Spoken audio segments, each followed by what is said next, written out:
Okay, so today we are talking about what happened on Ixalan. We're going back pretty far back if you've been following the Magic story.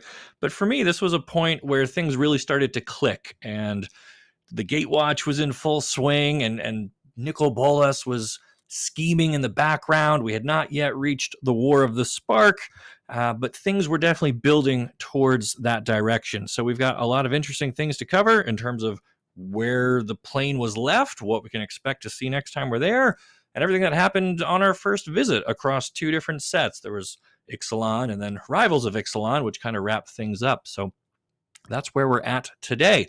If you missed out on some of those earlier stories, you can check out my website, well, my YouTube channel, which is Magic Arcanum, where we talk about the stories behind the cards. And although I do not have any episodes about Ixalan, I do have one covering Vraska, who is a major character in this story, and we talk about some of the events from Ixalan in her recap video. So that's a great place if you're just generally curious about magic and the story and who are these planeswalkers and what is going on in all these different places. I cover a lot of that. I don't have anything specific on Ixalan, which is why I'm excited to be here tonight talking about it on this video. But yeah, like I said, head out to Magic Arcanum. There's also the Magic Arcanum website where I post blogs and some articles and stuff like that. Or catch one of my live streams over on YouTube where we do thematic deck building, built usually around a story beat or a character or something like that. So we call those people Vorthos. If you're a Vorthos Magic player and you love the story and the characters, and that's what gets you excited for the latest release or whatever, I'm your guy. So come check it out. And of course, most of you are familiar with me. Welcome, fellow adventurers. It's Mr. Common number 5 here from your CMDTower team. Of course, you can always get at me on Twitter at Mr. Common number 5. I'll spell that except for the 5. Our primary account, which I co-manage with Mr. T at CMDTower. And of course, in our amazing Discord, which we do have the general section opened up to anyone in the public. It's completely free. If you go to our link tree, you'll get the link to do it. So I hope to see you guys there. And before we get into the episode, we just want to give a big shout out to our amazing patron community, patreon.com/CMDTower. We have had to adjust some of our tiers a little bit just with the cost of everything, of being a content creator nowadays. I would eventually love to buy an M30 pack, but I think I might have to fake my own death to do so. Or That's a lot of content you got to make. You got to make a lot of content to get one of those.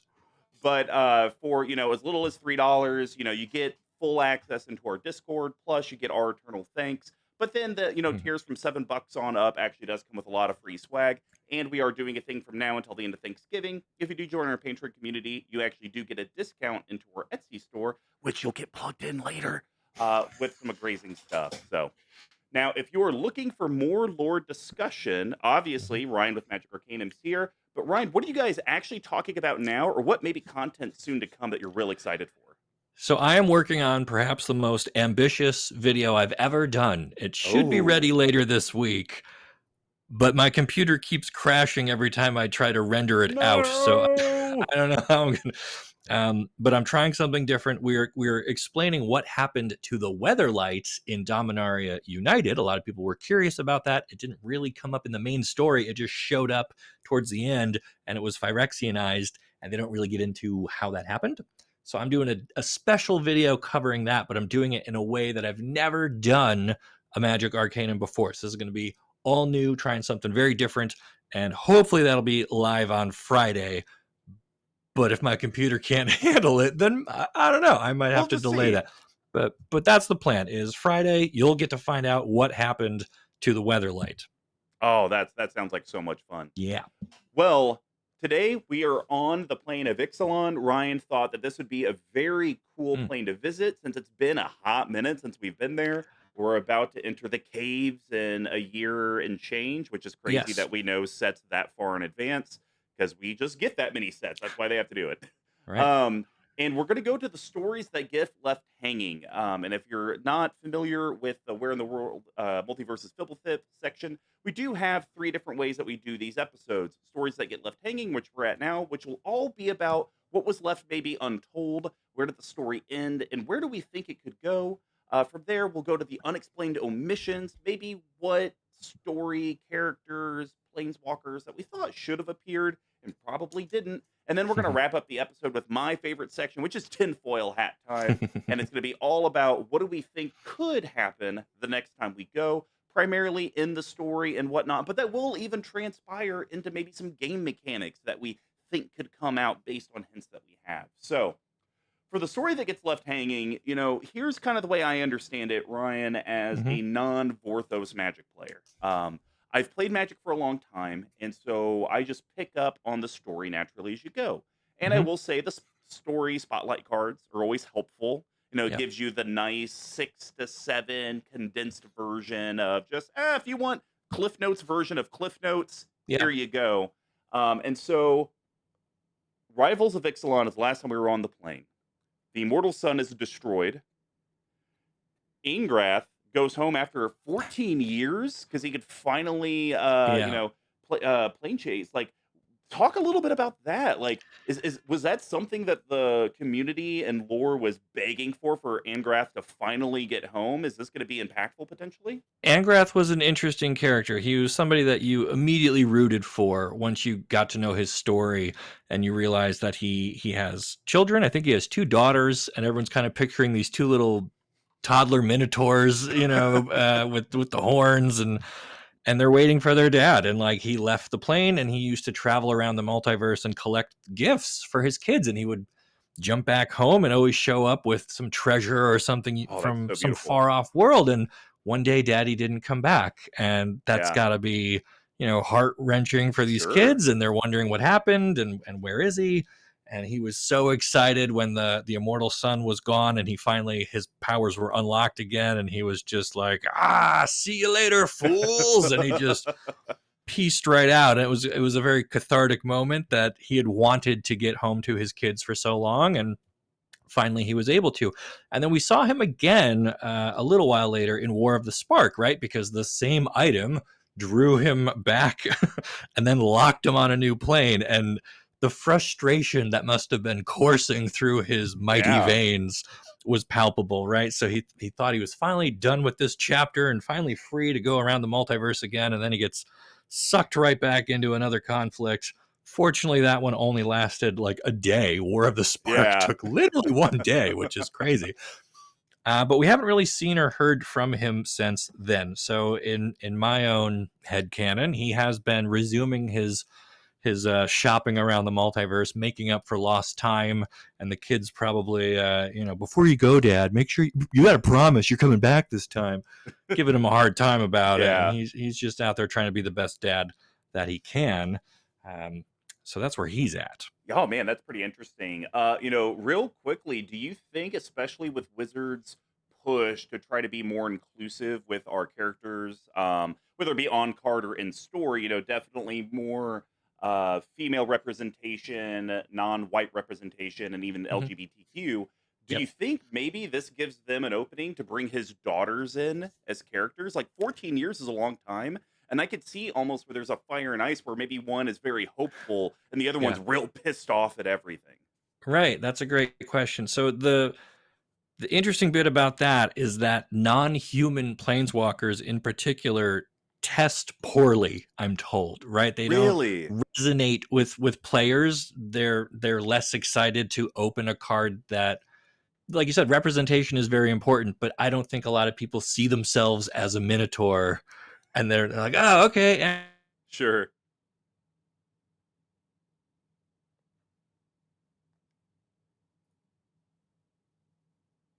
Creatures, right? They don't planeswalk as far as we know. They don't have a spark, although that can run in the family. So seeing them as legends would be neat, but the only way that that happens is if we go to Angrath's home plane, and then we need something worthy going on there. And we don't Sure. really know enough about where he's from or what's happening, but some conflict would have to be there because Magic always has a conflict. Yep. And then if you're doing that story of conflict on the plane, what role do his kids play in that? And then it kind of becomes, how do they justify including these characters that, again, are probably not anybody's like real favorite. So there is some Yeah. tension there in terms of design and telling the story and doing that. Where you could see it happen, though, is a side product like a Commander deck Sure. or Commander Legends set An or something like unproduct that. even. An unproduct could be it. those are good ways to work in the characters who fans do want to see and hear from without them taking center stage in a major release like Caverns of Ixalan in, a year and a Yeah. half, like you said. So No, it totally makes sense.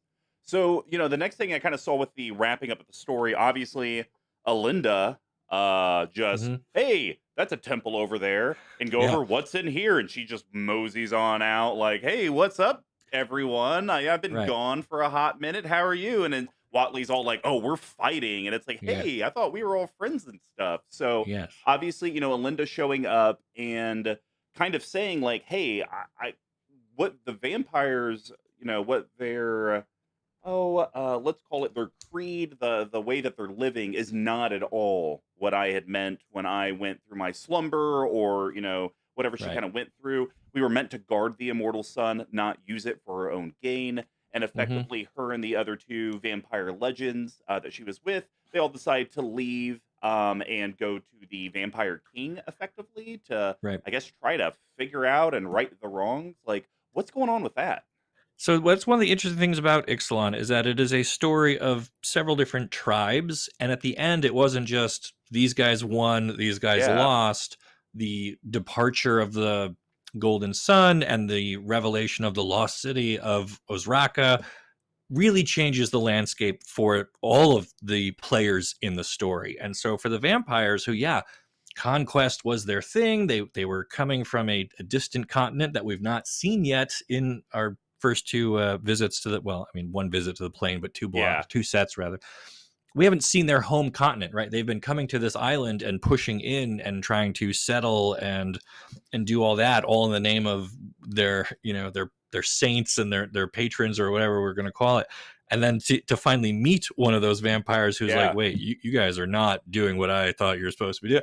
That is a Exactly. really interesting tension. And we're going to see a ripple from that. I think we're going to see different factions, right? Although we have not been to Ixalan in a set, we did get Vito from a core set, and he is from Ixalan. So you do sometimes get characters in other sets. And so, based on his flavor text and some of the other supporting stuff, we know that there's going to be kind of a fracture amongst the vampires, and some are going to stay the course and Hmm. kind of disregard what Alendra said, and they're going to just be, no, she can't be right. We've been doing this for so long. We're, this is our divine, Yeah. our mandate, and we're going to take over this island, and like that's how it's going to be. And there's going to be some other vampires who are going to say, maybe not. Yeah. And so we might see more infighting. We might see some kind of splinter groups, and we're going to get some interesting kind of politics now in what was once a very united, very forceful kind of driving force. To see that kind of break apart from within is going to dramatically change the stories that get told when we go back. Oh no, that's super interesting. So, one of the last things that and obviously this will tie in very much to the last section of this episode, is, Watley, final thing gets done. She goes Mhm. out. Zakama's just hanging out, I guess. And it's like, Yeah. hey, we can kind of understand each other. Can I ride you like a Right. tauntaun on Right. Hoth? Yeah. And she effectively goes to the Empire to be like, hey, we need to like cool it. And they're like, nah, we want to, you can't talk. We have preventing you. You cannot speak. And Right. we're going to continue to grow our reach and power. And so Watley, someone's like, okay, peace out. And like Plains walks away, but it's like, I will return. What do you think that's going to evolve into? Because it's like the vampires are almost going into the civil war, like where we're kind of battling each other. That it even seems the humans are even going to Hmm. be a little battly once Watley comes back. It seems like there's just going to be Yeah. chaos and civil war happening on Ixalan. I think you're right. And also in there are the merfolk who were kind Yep. of guarding the lost city, and now their purpose is now called into question. And the pirates are just like out for a good time, so they're a real wild card. So they were all clashing, and now they're all infighting. And like we said, it really changes the dynamics. Huatli is a character I really like because she's a storyteller, right? And she's a Yeah. poet, and she's very verbose and all of that. And for her, home was this place. That was all she ever knew. She grew up there. She wanted to be important. She learned how to tell stories, and it was a very celebrated role in her community. Contrast that to Angrath, who didn't want anything to do with this place. He couldn't wait to get out of here. His home is somewhere else, and Yeah. he will Get me not out of here. be stopped. So that tension was really neat. And then now Huatli is almost kind of forced out and has to make her way and find new stories across the multiverse. Is she going to bring any of that back? Is she going to return and share what she learned? Will we see her again? I'd like to see her again. She's a cool character, but bringing her back to the plane where we've already seen her before also would feel a little cheap. I'd like to get some new blood on the island and mix things up a bit. So I don't know if we'll see Huatli again, although she hasn't really been used for anything since Mm-mm. War of the Spark, where everybody showed up. So I don't know what they're keeping her on the bench for, right? She's got to go Yeah. somewhere. And do you bring her home and make her part of the conflict again with trying to be the voice of reason and help everybody chill? Or do you let her go somewhere else and kind of become the new Tamio, because we're going to need a new Tamio, and maybe she's going to start logging stories elsewhere? I really don't know. Super interesting. Well, is there anything else you felt like we needed to add from like a wrapping up the end of Rivals of Ixalan story wise, or maybe things that you were like, man, I really wish we would have like elaborated more here? Anything that the collective should know about? Well, so there's one other character who is still out there as far as I can remember, and that's Azor, right? The guy Oh, who okay. founded the Azorius Guild on Ravnica, and then he Hmm. went to Ixalan to kind of set the trap for Nicol Bolas. The whole plan was to bring him there and trap him with that immortal sun, and Azor gave up his spark and built the immortal sun in order to do that, and then that has been taken away, but Azor is still there, and he was kind of Yeah. living at the Lost City. And then Jace was like, "Yeah, go hang out on Useless Island," I think is what it was called. And so now Azor is just kind of still around, but I don't know like what they can do with that, right? Like he was an all powerful character, very wise, very patient, all the great hallmarks of somebody who could be like scheming something in the background Yeah. and is going to swoop in, but the fact that the next set is called Caverns of Ixalan, you don't usually think of like a flying sphinx looking guy getting up No. into a cavern, but again, I don't know. But he was just kind of the one loose end there that I was really curious to see if he comes back in the story. They also in the final published story after the real chapters were done, they did publish like not dreams, but it was like alternate endings, right? Yeah, I Where did if see other that. people had like recovered the disc and Hmm. got to the city first.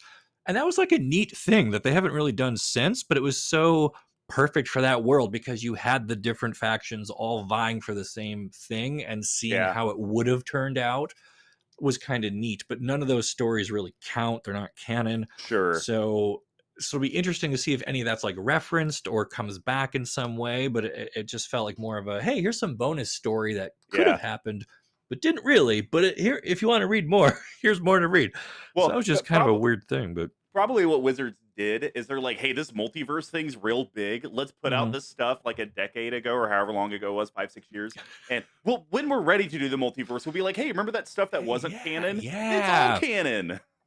right, Oh man. could Well, be. I think that'll wrap up stories that get left hanging. Before we head over to the unexplained omissions, we would love for you guys to check out our Etsy store. Just go to Etsy.com, type in CMD Tower in the search bar. You'll see our Junn's holiday sweaters. It is coming up Ooh. winter, and these things are like 100% like pulled cotton. It's like the softest thing you'll ever wear. But of course, we have our foil playmats and all the other good accoutrements. And of course, just like our Patreon, everything you guys do into there helps get this channel up and running. It helps us elaborate, bring on new guests, be able to help the content grow bigger and bigger. And just like we've mentioned on past casts, we are going to be at Magic 30, the entire CMD Tower team, minus Marketing Ross.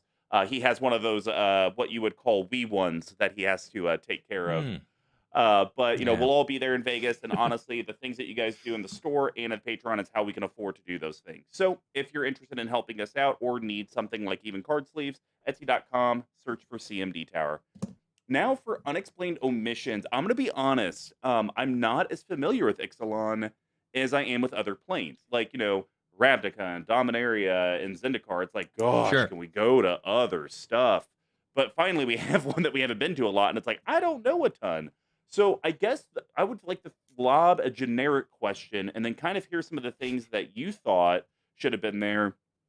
But when I think of Ixalan, and the fact that they were kind of doing this thing to hopefully be a trap for Bolus and all of that. Hmm. Are you kind of surprised that we didn't like see like a I mean, I know technically Vraska was kind of like a Bolus henchman or henchwoman. Um, Yep. but I always felt in other stories where Bolus was sending out people to do stuff, they were insanely powerful, like Yeah. card wise and in the story. Were you a little surprised that we didn't have like a S tier bad guy sent from Bolus to kind of come in and help Vraska get this done?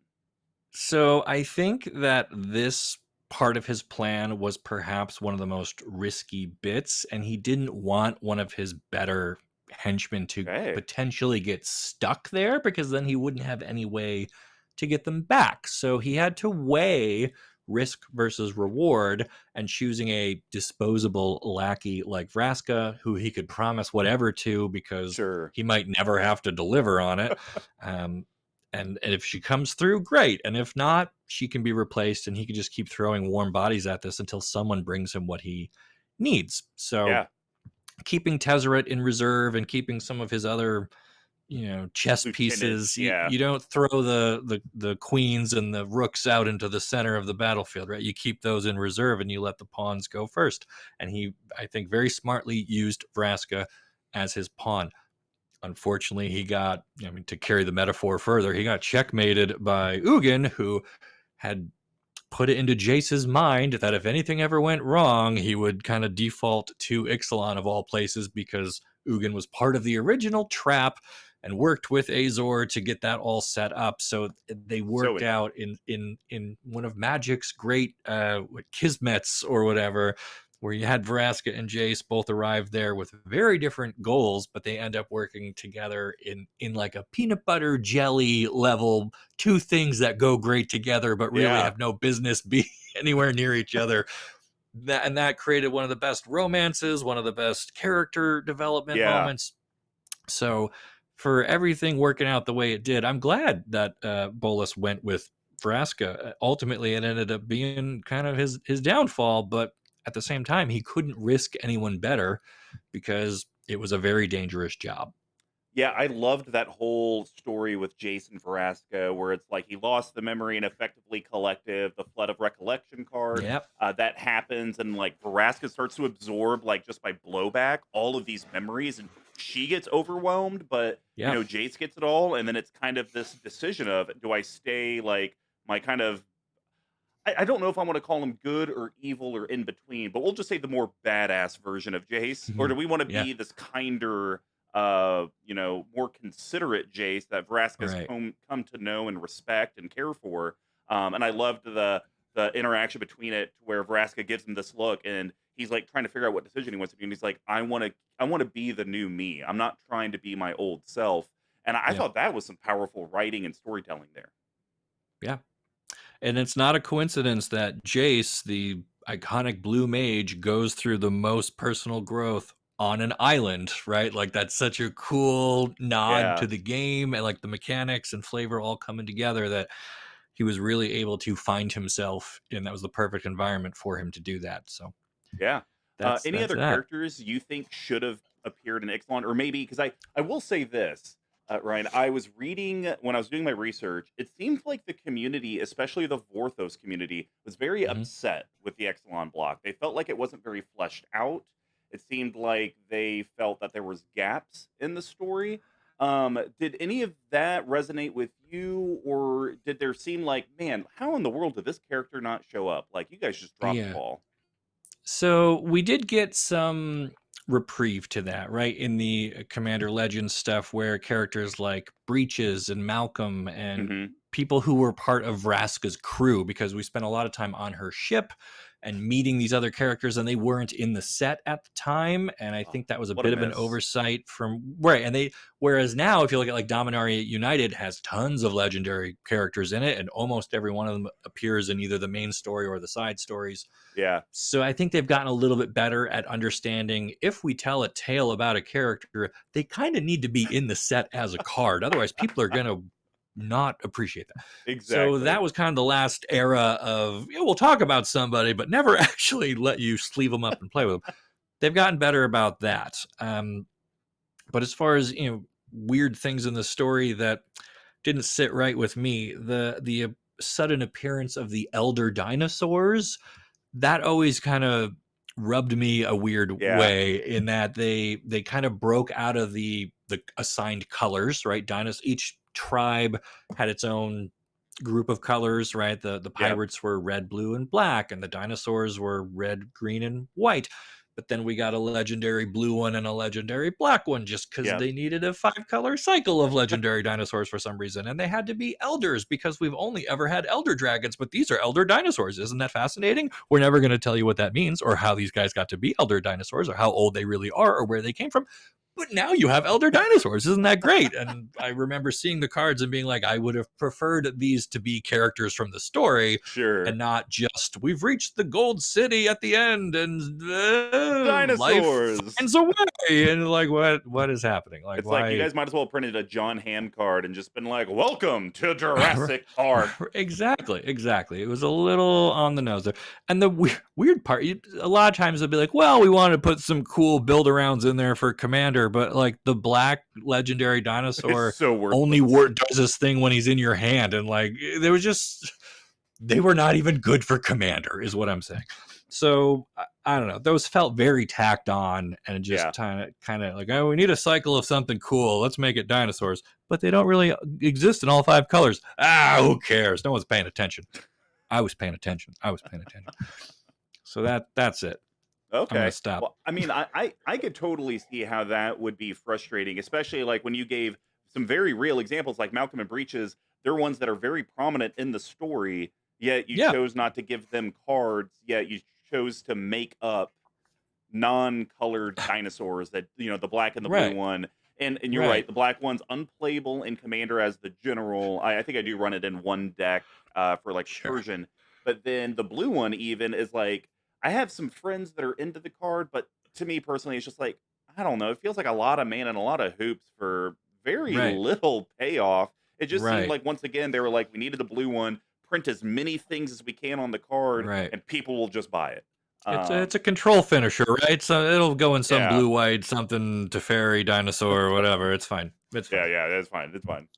Well, we're about to head over to the funnest, most exciting part of the episode. But before we do, we'd love for you to check out abyssproxyshop.com, especially as we joked about with Magic 30 and the cost of very expensive cards.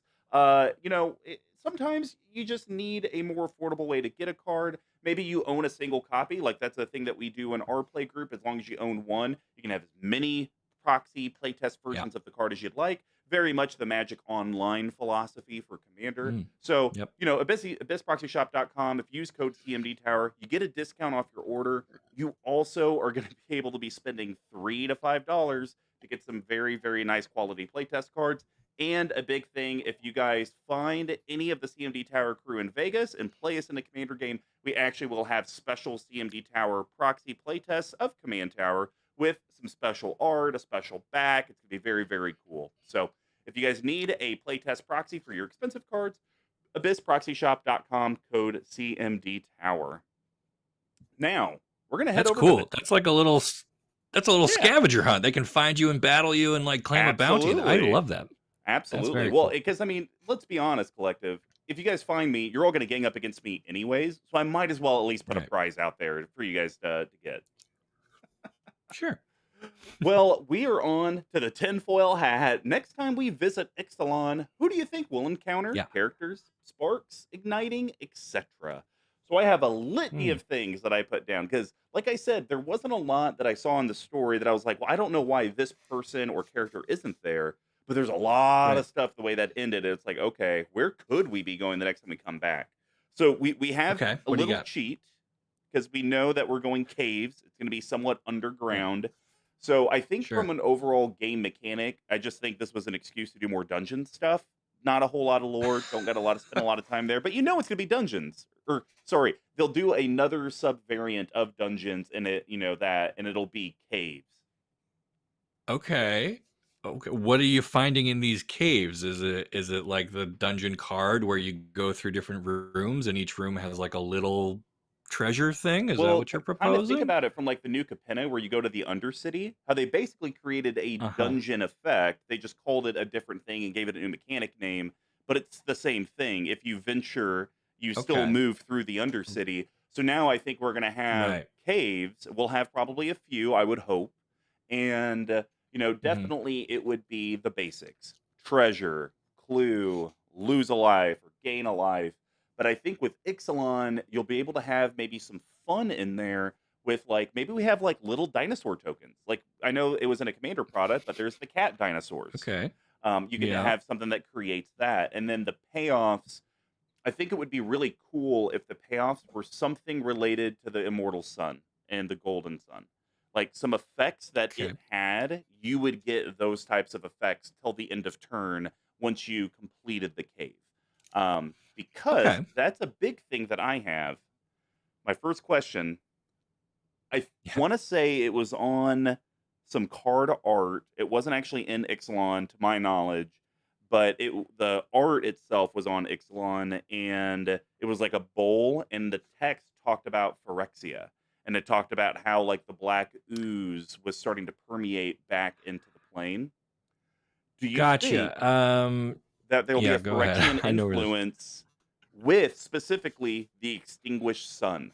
Bringing it back is almost like a complete artifact. Like, I think Wizards is Okay. all in on this Phyrexian thing, and I just think we're going to get it Yeah. peppered throughout all the future sets. What do you think about the extinguished sun being Phyrexiized? Uh-huh. Well, I think that the card you're remembering was really a reference to like dinosaurs becoming oil, and it wasn't like a Phyrexian oil. It was more like ExxonMobil Ah, gas station oil, is what I believe that they have tried to clarify the joke. I also think a lot of the Phyrexian story stuff is going to be done when we get really? back to Eldraine and Ixalan. I feel like the next four sets are Phyrexian, and then we're probably done with that. That arc will be complete, not complete, but complete, one way or the other. So there might be some lingering, that maybe they tried to get to this plane, but for whatever reason they couldn't make it work, and maybe there are Sure. some pockets or something, just so that if you still have a Phyrexian deck in standard and you want a few more cards for it, maybe we'll find, I don't know, some skeleton remains buried in the caverns.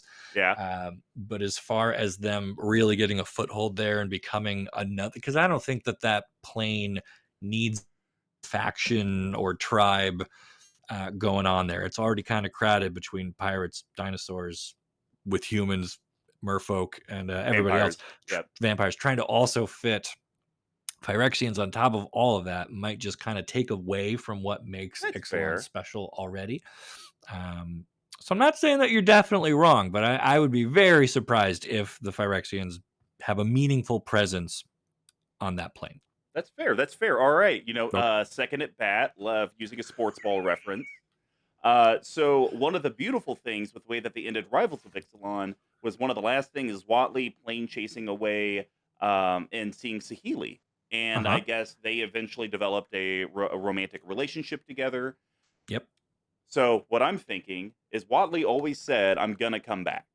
So I Yep. believe she is going to make an appearance. Now, if they keep up with how sets and stories are today, Hmm. uh, the caverns will be a self-enclosed story. They aren't going to do a block.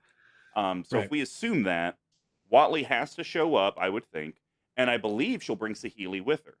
My question is, Sahili does bring Aether and Hmm. kind of that artificer artifact style. Do you think we could actually see a artifact theme more weaved in Caverns of Ixalan because of Sahili's visit to the plane with Watley? That's a good Uh, insight. I think the caverns themselves, the titular caverns, will probably contain some sort of treasure or artifact or history or something in there that now everybody wants, a new source of power, a new sure. MacGuffin. And so we'll probably find either, yeah, it'll either be treasure tokens again or some other new thing.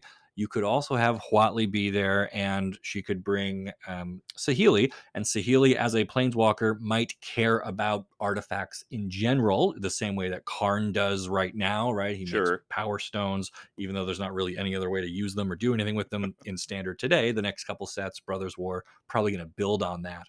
So that artifact theme will linger, and they like to have the sets that are near each other overlap at least just a little bit. So I could see a continuation of that artifact theme. I think the treasures of the caverns will probably be artifacts, whether they are clues to something or maybe it's a food. Maybe there's food, Oh there's God, dinosaur no. eggs that everyone's cracking open and making omelets out of. And Saheeli being an artifact driven planeswalker might have some mechanical synergy with whatever the token or thing is. I think that's a great one.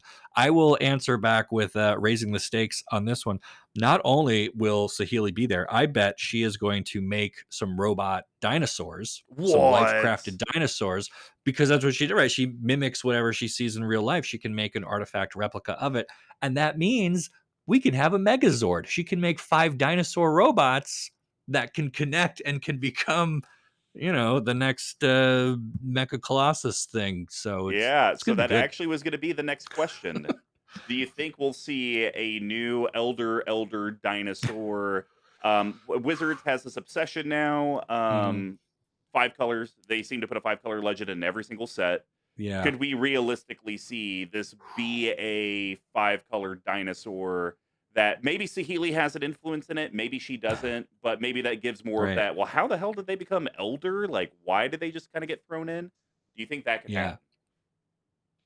I think that that's a very reasonable thing. I think that since that plane already has the 3 color things going, and they've already kind of broken some of those fences before, especially when you remember that this one is coming out right up against Eldraine, right? We're going back to Eldraine, where they have a much more singular color focus kind of a thing with the Hmm. adamant mechanic, and it was all about the courts. And this time we're going into the wilds, which I don't want to ruin our next episode if we ever talk about Eldraine. But I think that that's another trick that they like to do, right? They'll have a world where it's very single color and then hard pivot to something with multicolor, and then they're going to even go all the way up to 5. So that way, whatever type of player you are, Yeah. you'll have a set or two within standard that you go, okay, I like the multicolored stuff. I want to go all in at 5 colors and domain and all that. Nope, I'm more of a 1 or 2 color kind of a guy, and I want mono red, and that's what, Theros with devotion, and that's what Eldraine with adamant, and we have worlds that can support both. So I expect that you're right. I think either a 4 or 5 color or something huge elder dino. Maybe this guy gets a spark and we get our first planeswalking Oh, talking that'd be dinosaurs awesome. or something, just to break up the dragons, because we've Sure. got some planeswalker dragons already, but we've not seen like a triceratops stomping around through Ravnica asking where the good bakery is. Like that would be hilarious. And so that's one So, direction they could go. one question I have for you, being Mm, more of a lore champion, the 5 color push by Wizards. Have yeah. you seen that influence the story at all, or do you see that purely influencing the card, and it's just like the character might be important, or nobody may even care? Like, what have you seen with the push of the 5 color? The story as a whole doesn't really get into the colors the way that the cards do, right? Like Okay. Nissa doesn't wake up and join the Gatewatch for breakfast and say, "Boy, it's a great day to be a green mage," or anything. Like they understand there are different types of magic, and like Liliana knows that her stuff works best on Innistrad, but she can't articulate why. It's not because it's rich in black mana. She'll never say that, but she feels at home there Yeah. because we know it's a very dark place. Like it all makes sense to us as outside observers, but the people in the story, even somebody like Joda, who has mastered all magics, I don't think he ever says, "I know all 5 colors, guys." Like it just doesn't do that. Yeah. But the best representation I think I've seen in the story is probably Niv Mizzet when he went from being the Is it Perun with red and blue, and he was killed and reborn as the new guild pact version of himself, where he was all 5 colors. And the War of the Sparks is are bad. I'm not changing that. Um, but that was one part that I was like, okay, he has leveled up. He is now doing stuff that he could not do even as a very smart fire breathing dragon. Yeah. There was still a limit. And now that he's got all 5 colors coursing through his scales or whatever, he clearly is fighting on. He's now taking on the eternalized gods, right? He fights Yeah. Kefnet, I think, uh, and like wins. And like, okay, that is like cool. That definitely shows a Okay. progress of his character. It matches the cards. That It was like makes kind of sense. a neat way to like embrace the color identity without explicitly saying, now that Niv Mizzet has all 5 colors, he can beat an elder god. Like I would have just Now that deleted he can my speak to ebook the at that point. forest, the sea, the trees, Right. the swamps, the Right. mountains. All of Ravnica surged through his leathery wings. No. Um, so that's it. So they don't really say it in the stories, but you can feel it. If you know what you're Yeah. looking for, the characters do behave in a way that the colors matter. And I like that. I'd like to see more of that. Yeah, that sounds really cool. Well, I think that wraps up the questions I had for Tinfoil Hat. Is there anything that you, because I don't know if you've ever done this. Like, I know a lot of lore people, a lot of times are like, no, let me live within the story that I have, because Mhm. hypothesizing will make my brain explode. Right. Was there anything that you really hope that we see that maybe I didn't talk about? So my favorite thing is Magic's greatest strength is it's a multiverse, and we've got characters who can jump between whole distinct worlds. And so it's really cool to see the fish out of water on that scale. I like it when we get someone who has no business being on a desert island with treasure everywhere. Sure. Like if Ral Zarek is there with like his lightning gauntlets, like what is this place? Where can I get a coffee? This is dumb. I'm He going just home. doesn't, Anakin. I hate sand. Right, right. Like that to me is a thing that only Magic can do, and they don't do it nearly enough because they tried with the original Innistrad, and Tamio was in there, if you remember that, and everybody opened that booster pack, and they're like, "She doesn't look like anybody else on Innistrad. This makes me uncomfortable. I don't like this. She Yeah. shouldn't be here. It doesn't fit with the vibe." And you're like, no, the whole point is that she doesn't fit. She's an outsider. She's from a whole different world, but she can come here if she wants to. That's the beauty of it. And everyone's like, no, I want more vampires and spooky ghosts and not Yeah. not this moonfolk looking weirdo. That doesn't fit. And you're like, it's not supposed to fit. So that's what I want from Ixalan. Like if they just give us Huatli again, like okay, like she's interesting and I want to see her, but she's already been there. Give me somebody different. Give me somebody who's going to really bump up against those tribes and like really find something to complain about. Like Sorin, if Sorin was there with Oh those my God. vampires, Yeah. like he'd be like, this is very different from my vampires on Innistrad. Yeah. What the hell's gotten into you guys? I thought my brood, my bloodline was crazy, and you guys are like actual maniacs. This is crazy. Like that would be neat, right? Like so that's what I want. I don't think we're going to see Soren on Ixalan, sadly, but like he'd be a great guy to just throw in there just for chaos sake, Yeah. and No, not I, in I like think, the Tybalt chaos way, but like a story driven. yeah, a fun chaos wave. Yeah, yeah, Well, no, that actually sounds so. I love that the way that you think about that, because to be honest, I think most people in the lore community would say like what you kind of said, like, well, it doesn't make sense. Why right, would they be there? And I like how you're like, well, I know that you'd be able to write it to make sense. Let's just right, figure out what character we just want to put in. Like, if you just want to throw, like you said, it'd be like throwing Karn in Eldraine. I don't think Karn was ever there. Like that'd right, just be weird. Like, right, why did you end up there? Like, why Garuk was on Eldraine, and even right, though his story kind of sucked, but it was just like, hey, there's this guy. Oh, is he hunting planeswalkers? Tune in right, next week. Uh, right. so no, that's really cool. Anything else you think would be interesting to see come up before we wrap up the episode? I mean, like I said, I want my Megazord, and I think dinosaur robots with Sahili behind it is likely, and I'm going to champion for that as hard as I can. That's Well, all I want. and to be fair, Ryan, they are making Transformers part of just the art in the set coming up. So That's maybe true. it is That's Mechazords true. or or Voltron or something like Voltron that. something. There's got to be something. I Gotta don't be. know. Well, everyone, thanks for tuning in to an exciting episode of Where in the Multiverse is Fblthp. Turns out it was Ixalan. I'm Mhm. Mr. Commodore 5, and you can always get at me at Twitter at Mr. Commodore 5, all spelled out except for the 5. Of course, our primary account at CMDTower, and our amazing Discord. So if you hit up our link tree, you can join for free. And you can also watch Magic Arcanum. That's a good use of your time. Well, we will see you at the next multiversal destination, Planeswalker.